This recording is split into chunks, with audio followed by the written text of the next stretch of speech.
This video is brought to you by Brilliant.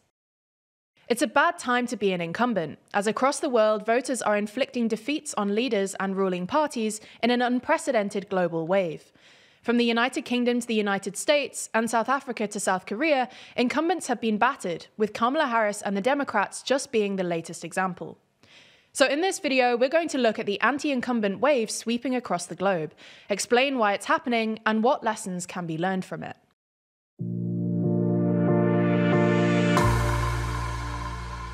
Before we start, if you haven't already, please consider subscribing and ringing the bell to stay in the loop when we release new videos.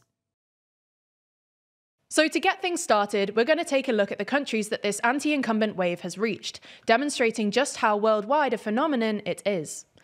The most recent and notable example is the United States, where Republican Donald Trump won a convincing victory over Kamala Harris, representing the incumbent Democrats. In July in the UK, the Labour Party inflicted a massive defeat on the incumbent Conservatives, who'd been in power for nearly a decade and a half. In France, President Macron's centrist alliance collapsed to third place in the snap legislative elections this summer, being squeezed from both the left and the right. In Portugal in March, the ruling Socialist Party was defeated by the centre-right Social Democratic Party, and in Lithuania, the opposition Social Democrats won the October election, pushing out the Conservative-led coalition. The far-right Freedom Party jumped to first place in Austria in September, though will likely be kept out of power. In North Macedonia, the right-wing opposition defeated the ruling Social Democrats in both presidential and parliamentary elections earlier in the year. In South Korea, the party of Conservative President Yoon Suk-yeol lost the legislative election in April.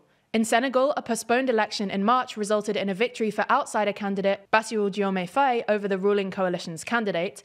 And in Botswana, the Botswana Democratic Party, which has led the country since independence in 1966, was decisively voted out of power. In Sri Lanka, voters rebuked the political elite and elected Marxist Anura Kumara Dissanayake as president. Even in countries where ruling parties managed to hold on to power, they suffered significant setbacks. In Japan, while the long-dominant Liberal Democratic Party remained the largest party, it lost its parliamentary majority for the first time in 15 years, meaning it now runs a minority government. In India, Prime Minister Narendra Modi managed to secure himself a third term, but his BJP underperformed and lost its outright majority in parliament, so it now needs to rely on the support of its coalition partners to govern. In South Africa, the ruling African National Congress lost its parliamentary majority for the first time in 3 decades since the end of apartheid, forcing it to enter into a landmark government of national unity with its rival, the Democratic Alliance. The state of incumbent parties in other major democracies that didn't hold elections this year looks pretty dire too. In Canada, where the next election is due by October 2025, Prime Minister Justin Trudeau's Liberal Party is polling way behind the opposition Conservative Party.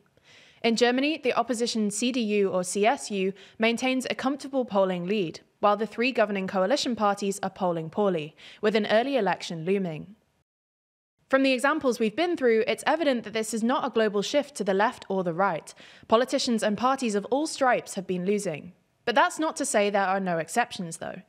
In Russia and Tunisia, the resident autocrats unsurprisingly held on to power. But for an actual democratic example of a surviving incumbent party, look to Mexico, where Claudia Sheinbaum, representing the incumbent left-wing populist Morena party, was resoundingly elected president in June. According to one tally, this ended a 20-election losing streak for incumbent leaders and parties in Latin America. Mexico aside, the global trend is apparently the greatest wave of anti-incumbent voting ever seen. According to the Financial Times, every governing party facing an election in a developed country this year lost vote share, the first time this has ever happened in nearly 120 years of records. This wave did not start on January 1st, 2024 either, as there were notable incumbent losses last year too, in Argentina, Poland, the Netherlands and Thailand, to name but a few. So what is behind this anti-incumbent wave? Well, the simplest and most obvious answer is inflation, or to put it in more basic terms, voters just don't like when things get more expensive. If we assume the usual length of presidential or parliamentary terms are 4 to 5 years, then most elections this year were some of the first opportunities for voters to have their say since the double economic shocks of the COVID pandemic and the Russian invasion of Ukraine. Now, without going into detail about how or why the pandemic and the war in Ukraine pushed up prices worldwide, the fact is that inflation began to rise in 2021, and in July 2022, the median inflation rate worldwide reached 9.4%, the highest since 2008, according to the World Bank. Across the world, inflation has come down since then, but voters seemingly have long memories when it comes to inflation.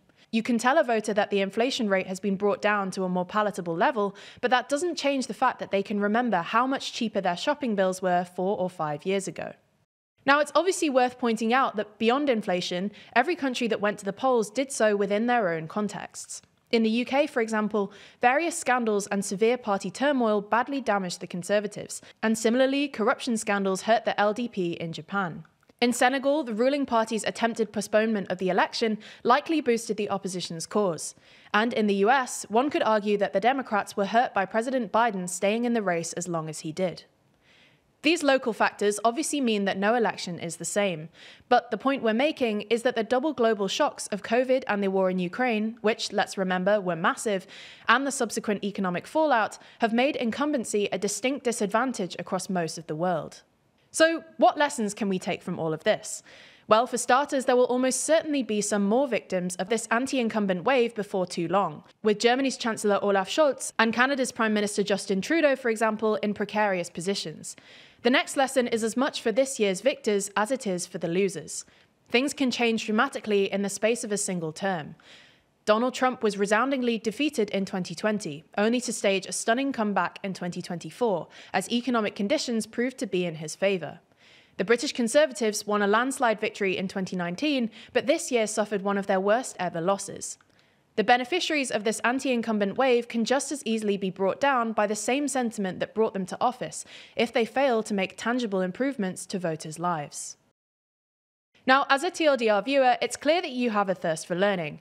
After all, you just watched a full video about the ongoing anti-incumbent election wave. Now, if you want to continue your learning journey, you should really check out Brilliant. Brilliant is the online learning platform where you learn by doing, with thousands of interactive lessons in maths, data analysis, programming, and AI. These hands-on lessons have you comparing circuits to understand voltage and current, playing snooker to learn the rules of collision, planning your itinerary for an intergalactic music festival on a space-time diagram, and more. That way, you'll build up your natural intuition while gaining deep knowledge of scientific principles. In fact, Brilliant actually recently launched tons of new data science content, all of which uses real-world data to help you see trends and make better informed decisions. And don't worry, you don't need to be a world-renowned scientist to understand these courses either. Brilliant's courses are designed for learners of any level. So to find out more and to try everything Brilliant has to offer for free for a full 30 days, visit brilliant.org/TLDR or click the link in the description. You'll also get 20% off an annual premium subscription. Thanks for your support, and thanks to Brilliant for sponsoring this video.